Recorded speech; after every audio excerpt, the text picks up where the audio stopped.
the City of Windhoek signed up to the campaign of the United Nations International Strategy for Disaster Risk Reduction for making cities resilient. And that is in line with the Yoko framework, of course, for action. That is 2005 to 2015, and continued, of course, with the Sendai framework of 2016 to 2030. Now, this campaign requires participants, of which the city is one of the participants, to assess their disaster resilience and progress.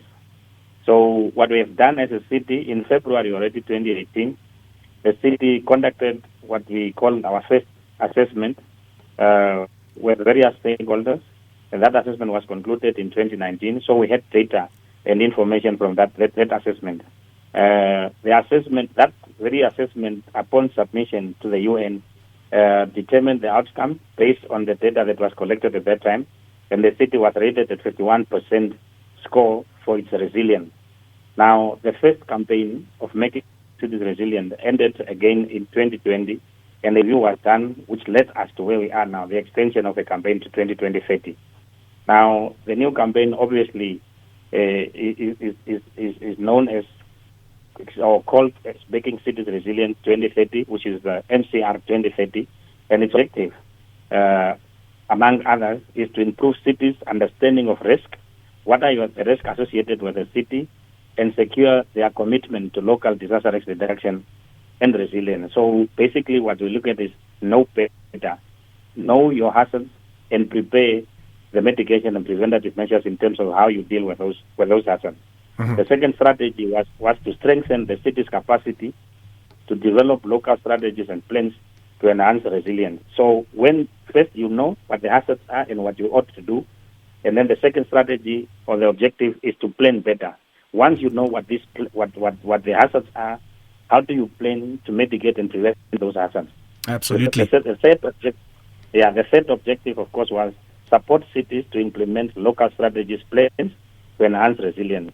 So you know better, then you plan better, now you implement. How do you implement? What you have to implement is a strategy. And that is why we went back to the communities now.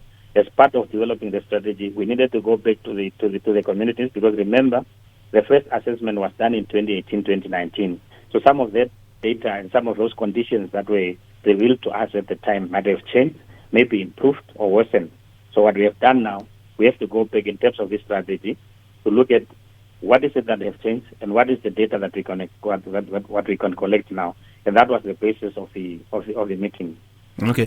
Now, having gone back to the community, what would you say were some of the most valuable insights or feedback received from the community during the consultation meetings? I think what we have realized is, and what is really critical, is that the communities, of course, know what their hazards are or what they are exposed to, mm-hmm. In terms of now flooding, fires, and stuff like that. So these are very prominent or pertinent issues that keep coming up compared to to the assessment that was in 2018 and 2019. So obviously, in terms of the indigenous knowledge is something that also came up in terms of communities trying to tell us that this is how, in terms of our capacity, we are dealing with some of these issues. So from the technical point of view and academic point of view, there are certain issues that we look at, but of course, we also appreciate the indigenous knowledge in terms of what the community is telling us. Once we have all this data and we have it together, of course, we are going to do a lot of verification to make sure that what is it that we can filter so that we can then have a comprehensive strategy at the end of the day.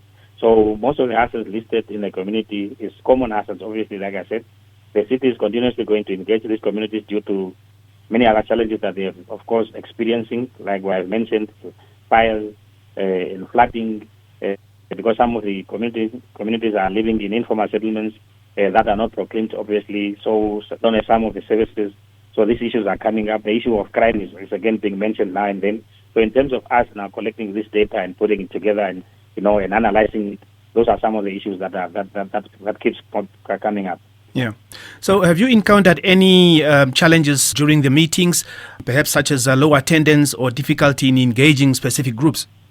I think some of the challenges, of course, when you do surveys and you collect data, these are normal, challenges that you normally face now and then. One is the type of questions that the communities are asking, obviously, in terms of the context of what we're looking at, might fall out of the parameters of what we want to know. But of course, one also appreciates some of those questions, even if it's not in the context of the things that we are looking for. When you're asking these questions, and they're also, engaging in this debate, or, with the communities, as much as it's a challenge in terms of the questions that are coming up, we are also learning from those questions. So one doesn't want to say it's a challenge per se. It's just that some of these questions were out of context, of course, but we appreciate also because we can also learn from those questions.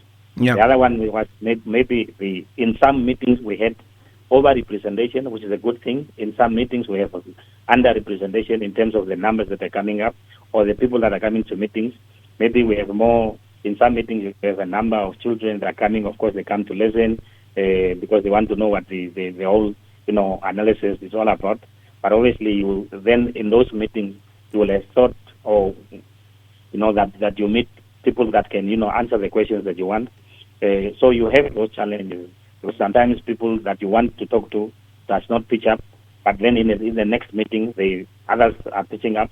So the balance in terms of those are the challenges. But you always keep up in the next meeting if you don't find them now. So I think those were some of the challenges. And of course, obviously, it's a question of once you collect the data and you have all these things, what is it what is it in it for us? What are the benefits? What do we foresee coming back to the community in terms of improving our conditions?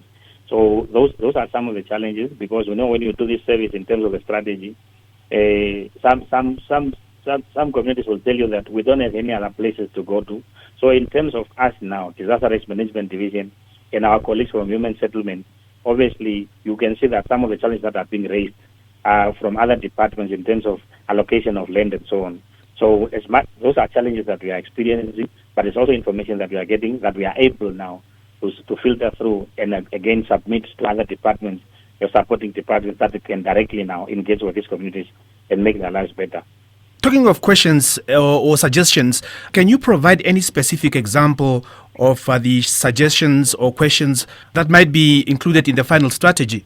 Definitely, the formalization of the informal settlement in terms of improving conditions are some of the suggestions that normally keeps popping up. But of course, where we are now, as a City of Windhoek or the division that is, mandated to do this type of strategies, we don't want to preempt already the type of information that is going to be included in the strategy, because for now we are collecting raw data, as you might be aware, and then we have to analyze the data and finalize the data. The process is still ongoing. Verification process is also going to take place, and once we have concluded this, we will be able to say what are the specific examples in terms of what was suggested by the community. Because if I mention now one or two things, they might not, end up in the strategy at the end of the day, because there's a lot of other things that we need to look at. But I think what I can highlight is just to say most of the comments and inputs that we're given are really, really relevant, and it's the type of information that we want, so that at the end of the day, the strategy is quite comprehensive, and it's not only developed by the city, but it's something that comes from the ground, from those that are really, are being affected by this type of disasters. So, Mr. Uazukuani, in closing, maybe, is there any message that you would like to share with the community members who participated in the meetings? Definitely yes. This is the beginning of the developing of the strategy. Of course, we want to thank the community, those that participated, because they made time to come and sit with us. We also want to encourage those that were not there, if we call upon of the community again to come and sit with us, so that we can perfect the strategy at the end of the day. We want to make sure and appeal to them to come and join us. We keep communicating through the different media, platforms of the city, whether that be it Facebook, radio, as we are doing now, on the newspapers and so on, so that we get the messages. Because we want to make sure as much as possible that the information that we are getting, in order for us to have a perfect strategy at the end of the day, that's not only it's not only generated out of our offices, but it's information that we get from the ground. So obviously, those that have given their time, that they've provided information, of course, we are very happy and we want to thank them in advance. And once the strategy is finalized, of course, it's a public document. It's going to be shared with those that we have engaged with, and it will also be shared with the rest of the residents of the city.